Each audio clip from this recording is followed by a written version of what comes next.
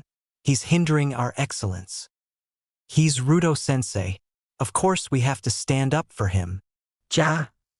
He's so much cooler than you'll ever be anyways. HN. Shut up, loser. Not you too, Sasuke. Naruto sighed before turning heels. He needed to talk to Tusan about C rank. He was also a bit bored out of his mind. He kind of saw why all the jounin were panicking on the day of the selections. Every freaking day, I have to watch these 3 bicker as they pull grass. This is not what I expected from a jounin job. Naruto sighed again and sauntered away, followed by an inwardly squealing fangirl at how he walked, an emo, and a hyperactive squirrel. XXXXXXXXXXXXXX. Hokage-sama, Team 7 requests another D-. Nope. Everyone looked at Konohamaru, shocked. Not only was he scowling like a child throwing a tantrum, but he interrupted Naruto when talking to Hokage about official business. Konohamaru started again. I've had it with all these stupid D ranks. Please. We're so above that. Come on, Ruto-sensei. I'm sure you think so too. Naruto sweat dropped. Shut it, kid. If you don't stop, I'm gonna get the heat for your actions. Not only as a jounin, but as a child. All we've been doing, Ruto-sensei, is training and garden work. And if I have to catch Tora, that stupid cat, one more freaking time, I'm gonna flip a shit. Naruto tensed. That little shit just cursed in front of the Hokage. My dad? I will not dash. Enough, Sarutobi. Not that you could actually see Naruto's face, but the mask just made it worse. Naruto glared at Konohamaru, silently daring him to say any more. I will not have you behave that way in the Hokage Tower. If you want to rant about how tough genin life is, I suggest you take it back to Academy where pampering is okay. Now shut it. The room went silent after Naruto's scolding. Naruto shifted a bit before turning to the Hokage. As I was saying, we will take another D-. I think loser's right. Naruto rigidly turned to Sasuke with a tick mark on his head. With his teeth clenched, he hissed. Is this insubordination, little twerps? The 3 genin flinched. Sakura, as much of a new